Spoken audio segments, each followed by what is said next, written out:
మీరు వినబోయేది చూడబోయేది చరిత్రలోనే జరగలేదు. జరిగే ఛాన్స్ కేవలం 0.000% మాత్రమే. కానీ ప్రస్తుతం తులం బంగారం 1,00,000. ఇది మనం ఊహించిన నెంబర్. తులం బంగారం 10 లక్షలంటే ఎవరైనా కొంటారా? కానీ మార్కెట్ ని తిరిగేసి మరగేసి కాచి వడపోసిన ఒక నిపుణుడు మాత్రం నెక్స్ట్ ఇయర్ కల్లా 10 లక్షలు అవుతుందని చెప్తున్నాడు. మామూలు బబుల్ కాదది, చరిత్ర చూడని బబుల్. ఇంతకు ఆయన బబుల్ థియరీ ఏంటి? 10 లక్షల బంగారం ధర పెరిగితే కరెన్సీకి అసలు విలువ ఉంటుందా? ఇక్కడ కనిపిస్తున్న వ్యక్తే రాబర్ట్ కియోసాకి, మార్కెట్లో తలపండిన నిపుణుడు. ఈయన బబుల్ థియరీ ప్రకారం ఏడాదిలో బిగ్గెస్ట్ బబుల్ బ్లాస్ట్ ఉందంటూ ఓ ట్వీట్ చేశాడు. ఆ ట్వీట్ ను పట్టుకొని ఇప్పుడు లోకమంతా లోహం గురించే చర్చిస్తోంది. ఏడాదిలో కోటీశ్వరుడు కావాలంటే కియోసాకి కాసుల తిరకాసును శ్రద్ధగా ఆలకించండి అంటూ సోషల్ మీడియాలో తెగ ట్రోల్ అవుతోంది. దీంతో అందరూ లోహ విహంగంలో మునిగి తేలుతున్నారు.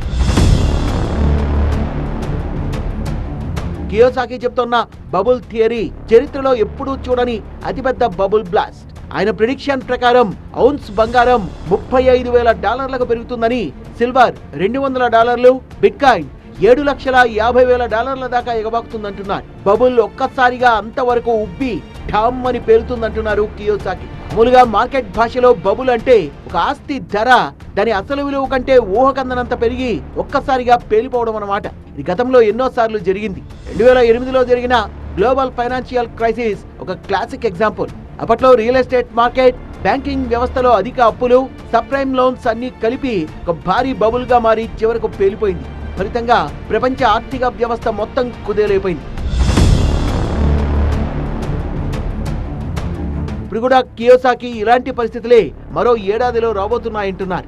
ప్రభుత్వాలు అధికంగా డబ్బు ముద్రించడం, అప్పులు పెరగడం, స్టాక్ మార్కెట్లలో అతి ఉత్సాహం ఇలా అన్ని కలిసి ఒక భారీ బబుల్ గా మారి చివరకు పేలిపోయాయి. ఫలితంగా ప్రపంచ ఆర్థిక వ్యవస్థ అప్పట్లో మొత్తం కుదేలైపోయింది. ఇప్పుడు కూడా కియోసాకి ఇలాంటి పరిస్థితులే మరో ఏడాదిలో రాబోతున్నాయంటున్నారు. ప్రభుత్వాలు అధికంగా డబ్బు ముద్రించడం, అప్పులు పెరగడం, స్టాక్ మార్కెట్లలో అతి ఉత్సాహం ఇలా అన్ని కలిసి ఒక సిస్టమిక్ బబుల్ గా ఏర్పడుతోందన్నది ఆయన అభిప్రాయం. అందుకే అందరూ గోల్డ్, సిల్వర్, క్రిప్టో వంటి సేఫ్ హెవెన్ ఆస్తుల్లో పెట్టుబడులు పెట్టాలని ఆయన సూచిస్తున్నారు. అయితే ఆయన చేసిన ప్రిడిక్షన్ చాలా అగ్రెసివ్ గా ఉందంటున్నారు నిపుణులు.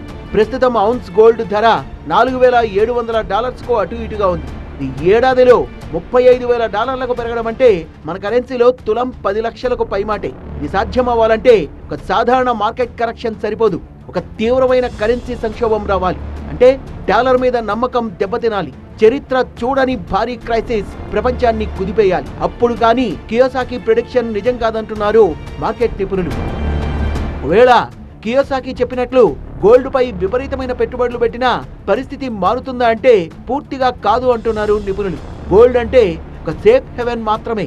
అది ఇన్ఫ్లేషన్, కరెన్సీ డివాల్యుయేషన్ సమయంలో మన సంపదను కాపాడుతుంది కానీ ఆదాయాన్ని ఇవ్వదు.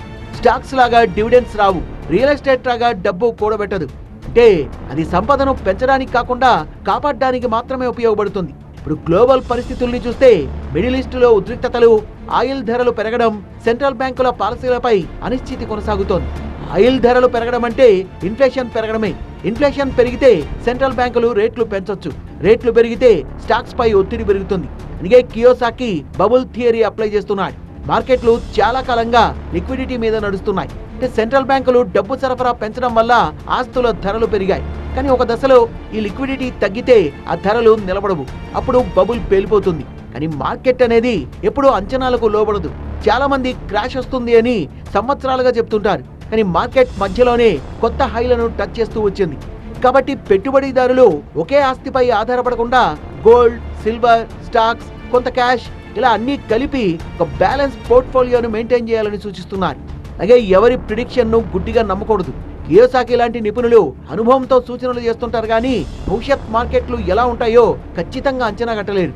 మార్కెట్స్ ఎప్పుడూ అనిశ్చితితో ఉంటాయి. కాబట్టి పెట్టుబడులు పెట్టేటప్పుడు భావోద్వేగాలకు పోకుండా డేటా, లాజిక్ ఆధారంగా నిర్ణయాలు తీసుకోవాలంటున్నారు ప్రపంచ మార్కెట్ విశ్లేషకులు.